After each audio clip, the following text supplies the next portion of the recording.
Bonus pod. Bonus pod. Bonus pod. Bonus pod. Bonus pod. It is our first bonus pod in like fucking a year. Yeah, quite a while. It's been a fucking minute. So we can dive right into it. We just finished watching 2025's Frankenstein. This motherfucking airplane. I'm not editing this. Oh, fair. So you're just gonna hear the airplanes. We just finished watching Frankenstein 2025, the Guillermo del Toro one on Netflix. If you haven't seen it yet, we are going to be spoilers from here on out. So now's a good chance to pause the podcast, go watch the movie on Netflix, and then come back and finish the podcast and tell all your friends and download it 5 times each. So we literally credits just finished rolling. Yes. What's your gut response to how Del Toro did Frankenstein? Better than Branagh. That is, I mean, the bar is low. It is an adaptation that is true to the character of the story without being true to the letter of the novel. Yeah, we talked about Del Toro and how this is the movie he's been wanting to make for 20 years now. Mm-hmm. And it shows that he understands that story so deeply that he knows the important elements to highlight and felt free to just change everything about the story to better serve the narrative. It's almost like it felt like he was rewriting Shelley's novel. Yeah. Obviously one of the biggest changes is that his father fucking hates him. His father hates him. His mom dies in childbirth, so he only has one sibling. Elizabeth is not introduced till later, and she marries William, or is going to marry William. She would have if they didn't get fucking murdered on their wedding night. Yes. By Victor.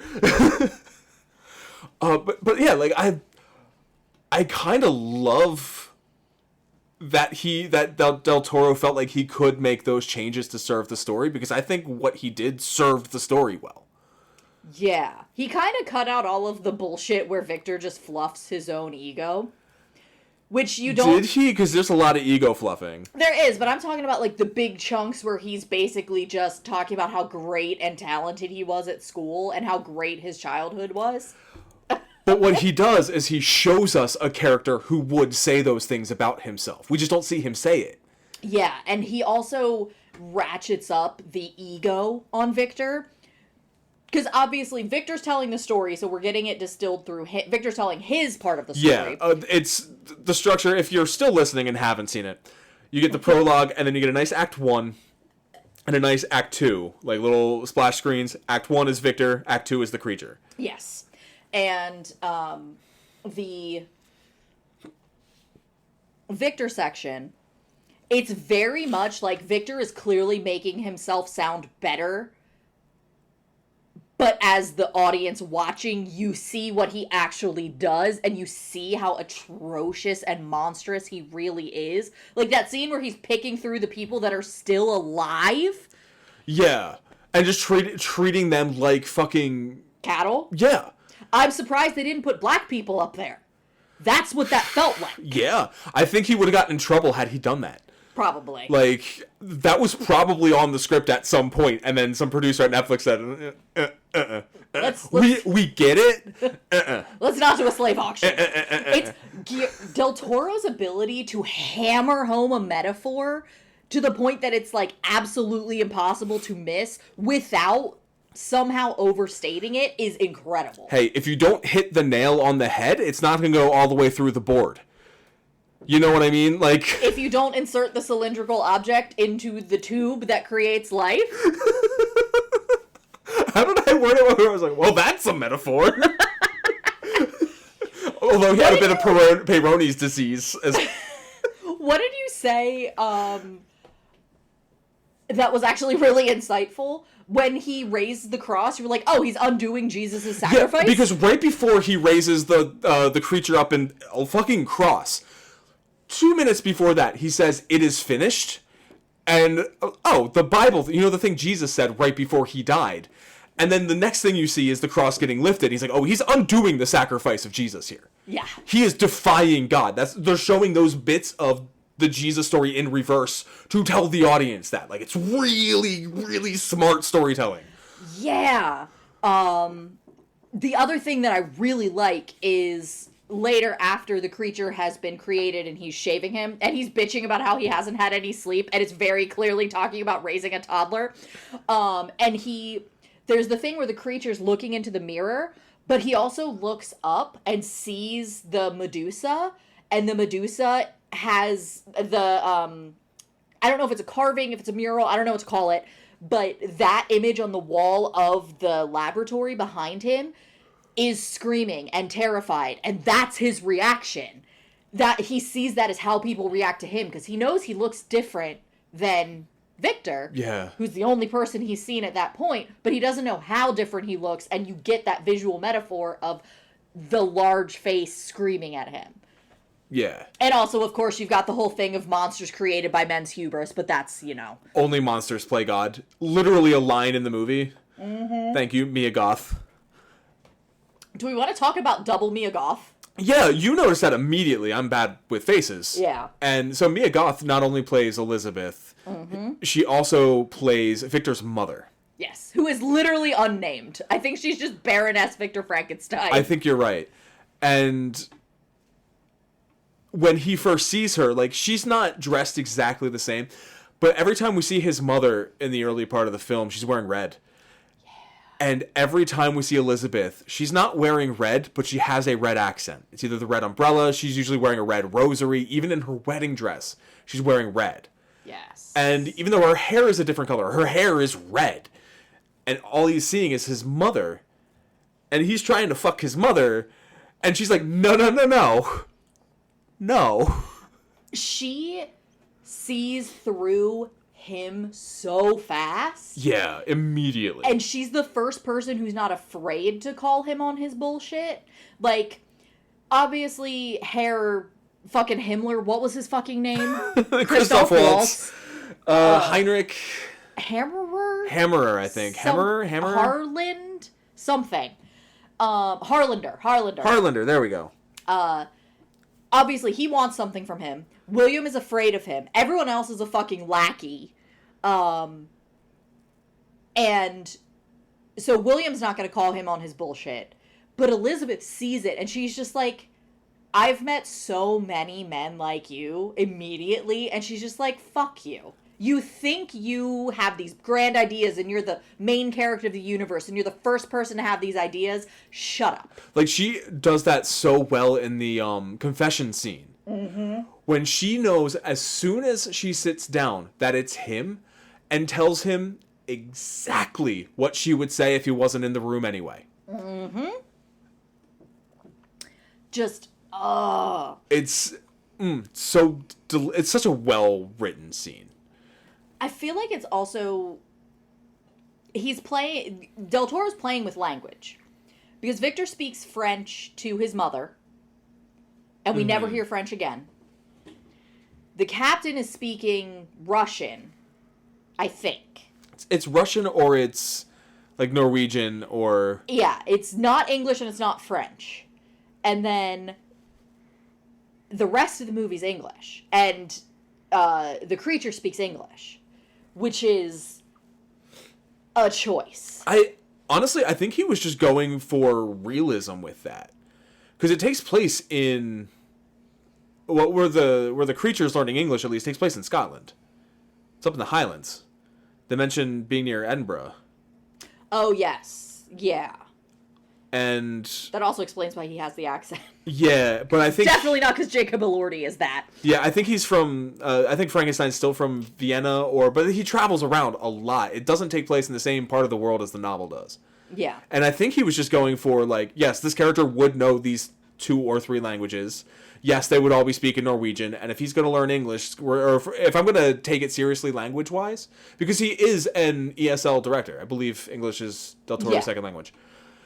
And, like, taking the care to have all of these characters play or speak their would-be native tongues, yeah, you just move the setting then to an English-speaking nation for an English-speaking audience. Yeah. I also... going back to the Mia thing that we shifted away from. Mia as mom, she dies in childbirth, and it's implied possibly that his father didn't necessarily save her or didn't care to save her. Let her die. Yeah. Yeah. Because Victor then, of course, calls him out, and that's the last time we see his father alive. And then later, you've got the same thing where Elizabeth defies him again, and he's furious again, and then a spat between a father and a son causes the death of the woman in the middle. Yep. Lot of mirrors. A lot of mirrors in stories. Victor is a mirror of his father. Adam is a mirror of his. Yeah. Their stories are mirroring each other's. Yeah. And the other thing is the massive change with Elizabeth, of course, is that she's marrying William. Mm-hmm. And she has... I'm making hand motions. Tits? She's got big tits? No, although, yes. Probably? She is in love with the creature? Yeah, which... It didn't feel like it came out of nowhere. It felt like there wasn't enough to establish that. I wanted another scene of them together. Yeah, it was... You had their initial meeting scene. You had the next scene where he gives her the leaf. And then you had the scene where she dies. Yeah. And I can't tell if it's like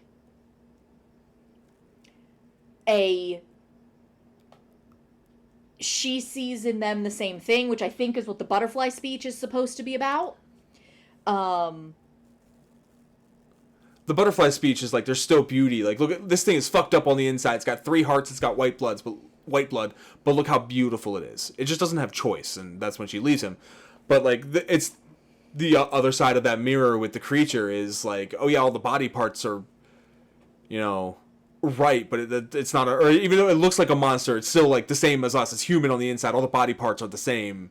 Yeah. It's how is this different or inferior to the butterfly? But it's also, I think she sees herself in the creature because she sees a creature that is making the best of a terrible situation. And I mean, granted, the creature goes about it slightly differently than she does. Although I would not have blamed her if she went about it the same way. Correct. I think that's called Carrie. Yep. Yeah. So you mentioned Victor being a foil for his father, which I had heard from a couple of people that had seen this movie before me that, specifically women, that it feels very like the horror of having a...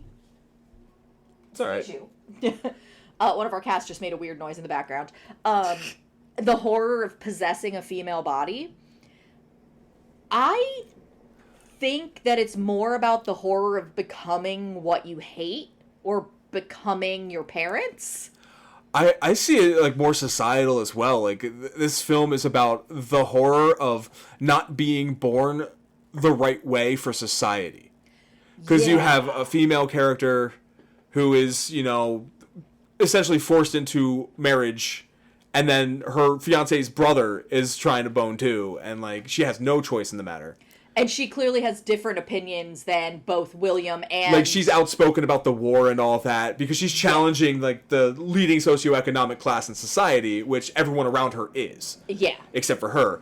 And the creature's born into that same world. Mm-hmm. Well, she's still the niece of the Baron, that's why. She is, but niece isn't nephew.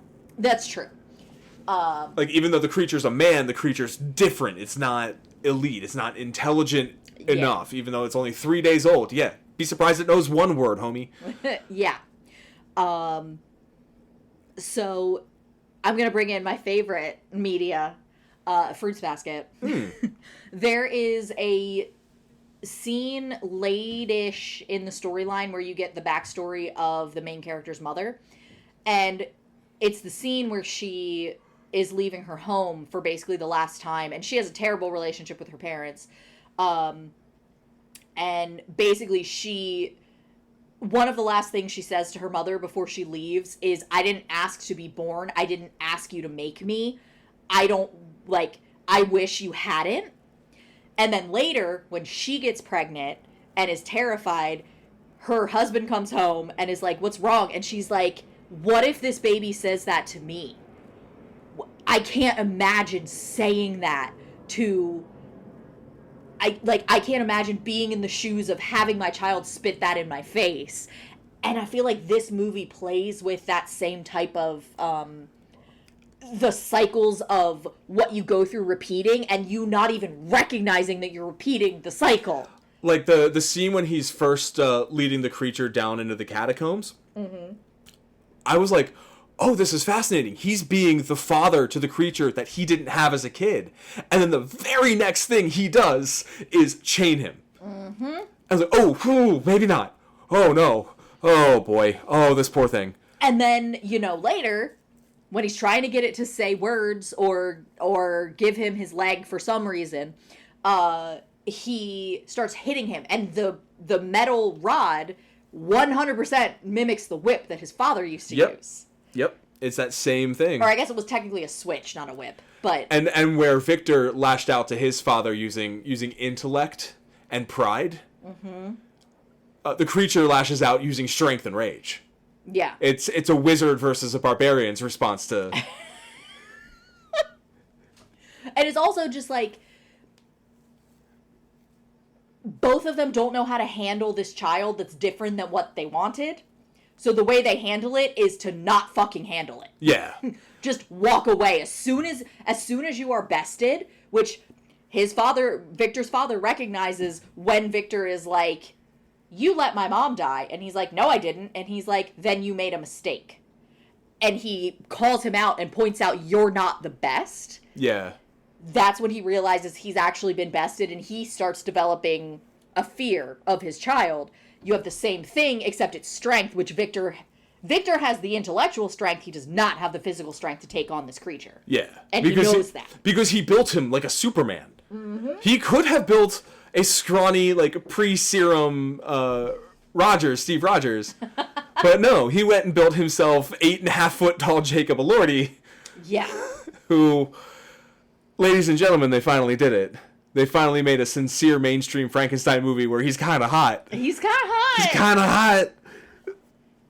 He's kind of hot. Great look. This movie had incredible style. Yeah. Beautiful, beautiful cinematography, the use of color. We were talking about the color theory throughout the whole first act. Yeah, we were trying to figure it out because, like, William, basically the whole estate is black or white, including Victor, with the exception of his mother. When his mother disappears, William is the spot of color, but it's still overwhelmed by the black of his father. And then later... the only spot of color starts being Elizabeth. You know what? I don't think the specific colors matter, because we were like, okay, red symbolizes mother, yellow is religion. I think it's just what is color is the one thing trying to draw him out of what he's about to do. Yeah. And something always gets in the way, and it's usually him. Yeah. So, like... yeah. They're playing with a lot of different things here. Yeah. Like, speaking of color, when Elizabeth is in white, the way that her arm lacings are wrapped... the other thing is that you see her from the back a lot, and she's got the corset on, and it's playing with that visual of lacing up the spine. Mm-hmm. And the way that, like, Victor is lacing up different things. Like, you see her... there's a point where you see her kind of crouched in the same position that the dissection on the table is crouched, but they're facing each other. Yeah. When she brings the butterfly to see Yeah. Which, that model was incredible, by the way. Yeah, that was so cool. Good. Oh, the visual effects were great. Yeah. I lost it during the credits when the wolves weren't CG, they were puppets. They had wolf puppets. They had a taxidermist make them puppets. I was like, I thought at least that would have been CG, but no. Yeah. They had an animatronics department on this. They sure did. Del Toro's still making movies out here. Yeah, and I mean, honestly, I thought the wolves looked kind of dumb, but finding out that they were puppets, that's why they looked dumb, because they were real. Yeah, and they had to light it as such. Like, a lot of that action took place in darkness. Yeah. But it still fit, like, the cinema of it. It was really, really, like, the technical aspects of this movie, I'm getting away from character and stuff, sorry. No, that's fine. But, like, the technical aspects of this movie were sublime. I thought, like, especially the cinematography and the costuming. The costumes were incredible. And the set design and all the digital, or not the digital effects, the fucking analog effects. The meat space effects, if you will. Oh, we need to talk about the violence. We sure do. We need to talk about how fucking violent this is. Because, I mean, we talked about the 31, which was, you know, a fucking Hays Code ass. Him lightly tossing a girl into a river is too obscene for the, you know, like, that's the 31. We talked about the 94, which is like a PG-13, so it's like violent but not gory. This was R. This was creature rips a dude's jaw off. They deglove a wolf's head. Yeah, he breaks a wolf's spine. Like, just when the violence happens, it's fucking violent. He yeets a guy into the metal hull of a ship. Yeah. I'm trying to think of some of the other atrocious things. Well, we don't want to ruin all of it for you. I mean, Victor's leg injury is pretty atrocious. That was too. pretty bad when he gets blown up. Yeah. No. When he first loses his leg. Yeah, when he gets blown up out the building, the initial and like explosion. Yes. Yeah, the explosion blows him up, and then like his leg catches the mailbox or something, and snaps right off. Ugh. Oh, that was also something that I loved that he did, because he set up right at the prologue that he's got that prosthetic. Yeah. And then they reminded us about his leg by having him repeatedly yell "leg" at the creature, and they were like, "Wait a minute, is the creature going to rip his leg off?" Yeah. No, it's his own explosion that takes his leg off. Yeah. But it reminds you that it's gonna go soon, and then it hits you right after that. Yes. It's like just like the timing of that moment and the writing of that beat in the script is wonderful, wonderful. Yes. Really well done. Performances. I thought Oscar Isaac disappeared. He was excellent. He was disgusting. Incredible performance. Yeah. Just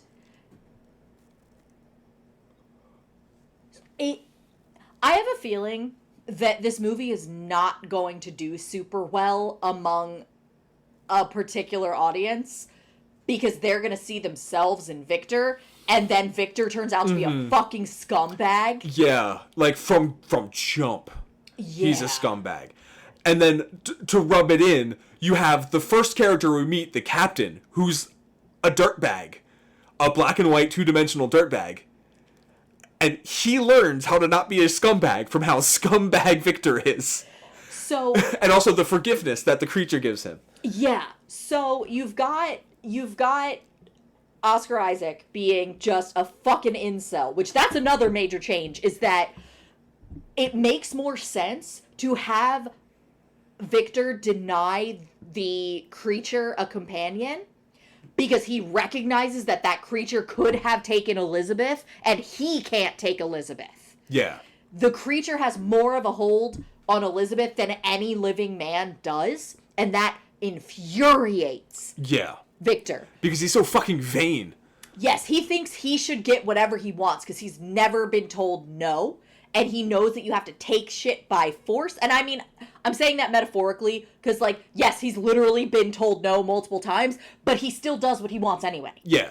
Like the opening, we get introduced to him as an adult with him being told no in the most lavish and entertaining way possible. Yes. When he gets, like, kicked out of the science committee or whatever it was. Yeah. Like, we're led with a no. And then, you know, his probably homosexual syphilitic? That's the one benefactor shows up. Christoph Waltz, also fucking wonderful. Yeah. But it's hard to, like, divorce Christoph Waltz from his characters at this point, just because he's always playing a German dude who's a little weird. He's always playing the Nazi in Inglourious Bastards. And, like, Mia Goth, whatever performance for me. Something with her accent felt off. And it felt stilted. I haven't really seen anything from her. So I don't have, like, anything to compare her to, but I also don't necessarily see anyone else in that position. Yeah, like, she's the right casting decision. I don't know if it was her or direction or something. It just didn't click with me, her performance, as much as everyone else's. Yeah. Which isn't that it was bad. It was just like... Yeah. I gotta pick a nit somewhere, right? I was gonna say it's like an 8 as opposed to a 10. Like, we're not saying it's bad. I was referring to the phrase nitpick there and didn't say the other thing. So anyway, Jacob Elordi. Yeah. As the creature. Better than Karloff. They do something with lighting on his one fucked up eye. Yeah. Because he's got one blue eye and one brown eye. And they light his darker eye in such a way that it looks red and reflective, like a predator's. Yeah. And, like, the way that he always kind of has that one leaning forward or tilted forward so you see it first. And, I mean, granted, you see it first initially because he doesn't have any skin covering it. Yeah, because he got blown up. Yes. Just a little oopsie daisy. But it's excellent. Because you can kind of see when he's switching between menace and kindness by doing that, and that's an excellent choice. Yeah. His performance was incredible. The design, which apparently was based off a 1980s Marvel comic published illustrated version of the novel. Yeah, the design was excellent. Yeah, I thought it was great. The fact that he had, like, one patch of human-toned skin on his forehead, but most of his face was just gray. Yeah. It was a really cool effect. It was, like, so gray it looked blue. Yeah, it was just a really interesting look.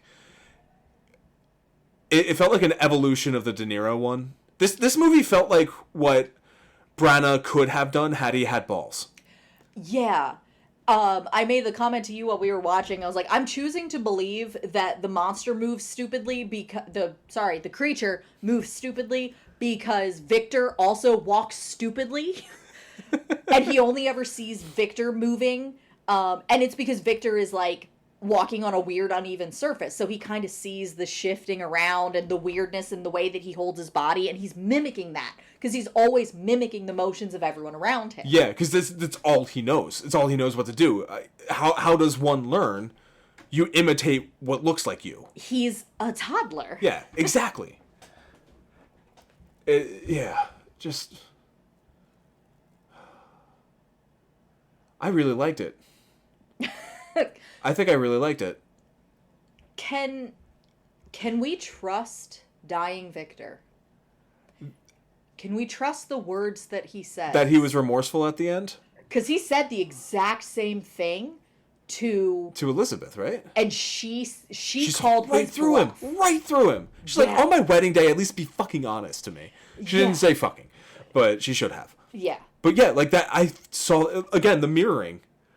It felt like the exact same thing. It was the same words. And no, I didn't believe him. I think we do, because that's the first time he willingly, like, reaches for the creature in a gentle way. True. That's a good point. And the creature recognizes that as well. He also allows the creature to touch him and does not shy away from it. Now, what I don't think is important is whether or not he was telling the truth. I also don't think it's important whether or not the creature believed him. What I think is important is that the creature chose to believe him. And accepted the wisdom that he learned from his friend of forgiveness and forgetting. Yeah. Because the point of this movie is the creature was always a better man than Victor. Yeah. Because even though Victor sucked, he was also a better man than his father. And that's what this is about. It's about being the sum of all of the parts of the people that came before you, sometimes literally, and making the best of it. And moving forward. Like, so this is something that's a discovery that they've made in the last couple of years. And I mean, like, the last 5 years or so. if you have siblings, they literally change your mother's DNA. You carry the DNA of some of your siblings. And that's something that they've discovered, is that once, like, the way that, like, the reproductive system and everything else works, once you have a baby, part of that, some of that baby kind of stays inside you, and that sounds horrifying, but it's like, they've found situations where, like, mothers will self-repair with essentially baby stem cells. But then, of course, when you have more children, that also is affected, and that's, like, part of it. And so, I'm obviously paraphrasing some serious science here, but that feels, like, important to discuss here in this context, because even though Victor didn't literally infuse his DNA into this creature, he still created him. And that's kind of the importance. And it's like, even though even though he was not what Victor wanted, in the end, he chose to believe that Victor accepted him. Again, I agree with you. I think it's not necessarily important, but I think it's important that the creature believes him. Because that allows the creature to go on living. And also, like, I like the change to the ending, too, where the creature doesn't, self-immolate. Yeah. Like, I think it's the only... Well, I mean, the creature survives through the universal ones, but not, like, intentionally. Mm-hmm. But it's the only one... Yeah, it's outside of, like, that and Hammer, which are kind of their own separate cases. It's the only, like, pure adaptation of the novel I can think of where the creature survives. And it's, like, a hopeful, like, more empathetic view of that character. Yeah. Understanding the humanity of that, because no matter how you were born, you're still alive, and you're a human, and you deserve the same rights as everybody else. No matter what color your skin is, what's in your pants, and how you present yourself, human rights are human rights. Yeah. I also think... But anyway, the creature gets that dignity in the end. Yes. Yeah. Which is appreciated in a modern retelling. I feel like that's kind of what this is. Like, just like every other version, it's retelling the story as it was written, but with modern context, and adjusting it as such. Yeah, and I mean, I didn't dislike the modernization of Elizabeth either. I think that was handled really well. And she's still kind of trapped by the constraints of just being a woman, but she still has that same character where she's not afraid to talk up for those who deserve rights. Like, we didn't have the whole Justine thing and the trial and everything. Yeah, but we did get a shocking hanging. Yes. But her kind of sticking up for the creature to Victor, that replaces that scene, I feel like. Yeah. Where she calls out Victor and she's like, why is he chained here? And he's like, well, he doesn't know any better, but you do. Yeah. And that's where Victor starts kind of resenting the creature. Also, I mean, he already resents the creature, but being called out for it in front of the creature. Instead of changing himself, he takes it out on his kids. Yes. Yeah. I'm a bad parent. It's my child's fault. So it just clicked with me. This takes place in, like, what, 1855? Yeah, I think the final scenes are 1857, but yeah, it's basically from... So, the novel this takes place after the novel? Yeah. Huh. It didn't click with me that it didn't take place in the same time period as the novel does. Yeah, it's a little bit later, but not... But I liked it. It wasn't, like, enough later that there are, like, cars and shit. Yeah, because I do think that changed... Like, I think not that you couldn't do a modern Frankenstein, but I think part of the importance of, like, the creature being able to find him and appear at any time, like, you would kind of lose that if there were cars. I don't know. Yeah, modernizing it with modern technology when... Like, I don't know how you would modernize it Toby almost killed the recording. Thank you, bud. But yeah, I wonder if he also moved it to set it during the war. Yeah. The Crimean War. Yeah, I think he just kind of adjusted it so that there was a war in that time frame. Yeah, so we could fit in his monologue about war, which, you know what? Didn't hate. Fair enough. I'll take it. I mean, hey, we cut Elizabeth's ACAB monologue from the novel, so yeah. So we'll just have Elizabeth recite War Pigs. Yeah, it's fine. Low key, that's what it is, though. I started quoting War Pigs in the middle of her lines. Generals gathered in their masses, just like witches at black masses. Yep. So yeah, I liked that a lot. I thought it was an excellent adaptation of the point of Frankenstein. Yes. Yeah, And it's definitely someone who loves the material. Yeah. And they love it enough to know where they can bend it. Yeah, and they love it enough to know what's important of it to tell. Yes. And how to tell it well. Yes. So, yeah. Outside of it being an adaptation as far as movies go, a bit long. It was a hair long. Which is weird, because I also probably would have watched another 15-20 minutes if we had more Elizabeth and Creature. So, when we took our intermission Yes. to get a drink and give the cats treats, I said that during the first part, I thought it would be great if we did an hour and a half just leading up to building the creature, and then the creature comes in, and we do another hour and a half long movie of the creature's story. Yes. Do part 1, part 2, part 1 Victor, part 2 the creature. And your response was there's not quite enough there for the creature. And yeah, it was like about an hour and a half in when the intermission happens, and then we had about an hour left after that. But had we done a scene where he goes and meets with Elizabeth without anyone else knowing, then I'm more willing to believe that she loves him at the end. I just needed one more scene. Yeah. I was halfway to the door, and then the door opened and shut before I could get to it. You know what I mean? Exactly. So, give me, you can flesh that out. Maybe not a whole half an hour, but you can do some other bits and bobs in there too. But you can flesh that out with some scenes with them in that segment of it, and really sell her decision at the end when she actually makes her choice. It's him. Yeah. So, yeah, but that's just, you're either going to have a 3-hour movie or 2-hour-and-a-half movies, and Netflix only paid for one movie. Yeah. So you fucking, you shave off some fat and put out a good movie. A very good movie. Yeah. Still. Like I said, the craft is impeccable on this. Yeah. It's not a 10 out of 10 for me, but I'm going to say it's probably a 7, 8. I like Del Toro.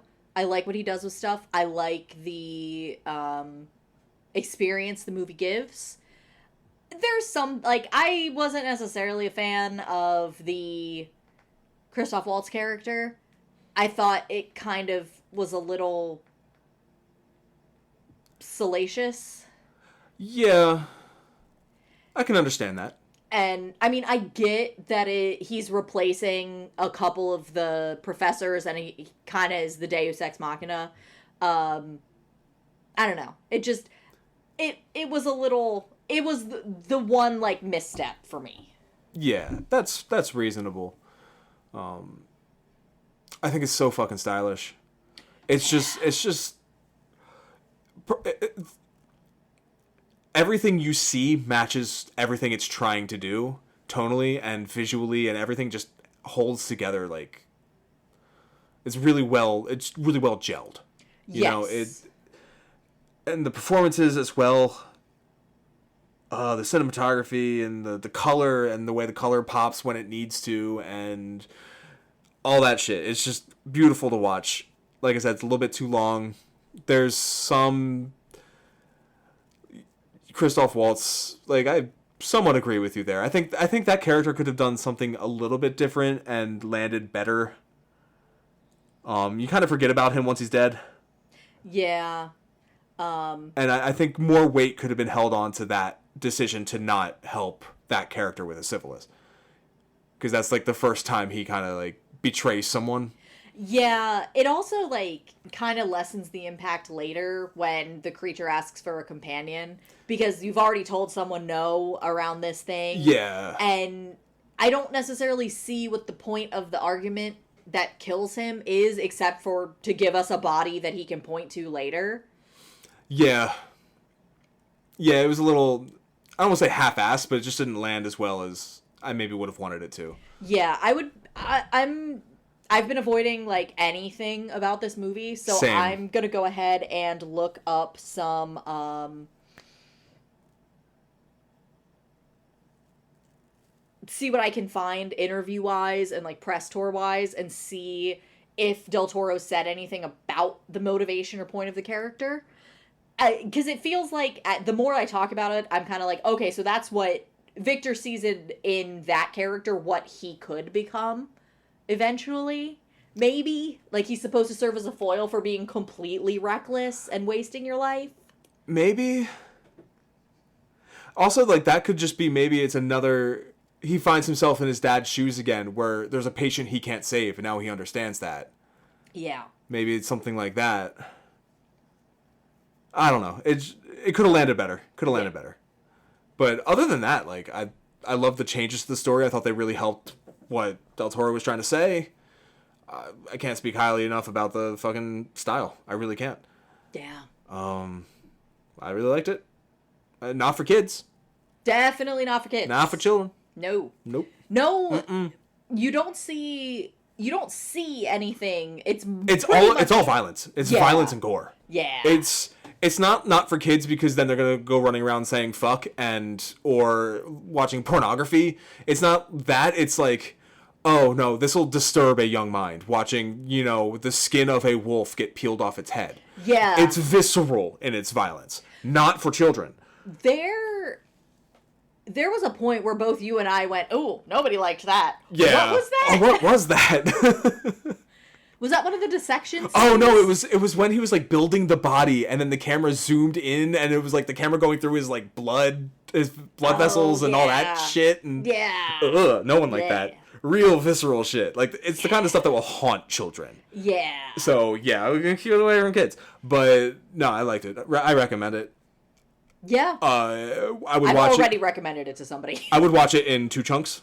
Like, what we took an intermission where it made sense to take an intermission. Yeah. Take a lap. Let everything kind of, like, settle in, take a piss, get a snack, think about the first act, and then go right back into Act 2. Yeah. And I think that actually amplified it. More long movies need intermissions, and I think that's the point. Yeah. Del Toro did a great job. Yeah. Well, that's our bonus pod on Frankenstein 2025. Not quite as scripted as our last episode, but we're going back to that next time around when we talk about the Humphrey Bogart 1946 film The Big Sleep. I'm just looking at the clock ticking up here, and this is almost as long as that episode. But Cody, we haven't recorded that yet. That's coming out later. We definitely recorded these in order. Until that episode drops, though, you can find our social media and links and all that shit in the link tree in the description below. You can also find our Ko-Fi account if you want to toss a couple of dollars our way to keep the podcast afloat. You can do that. You can also find our email address. Reach out to us with questions, comments, critiques. Anything you want to talk about. Tell me I said stuff wrong. Yeah, please do. Please, somebody email me. I'm so lonely. And you can also check out our other podcast, The Treatment, a podcast about stories with our friend Mark Lucas. Our last episode was The Pardoner's Tale, which takes that classic Chaucer Canterbury tale and sets it in a timeless England with some frat boys. It's a good, jolly, fun time.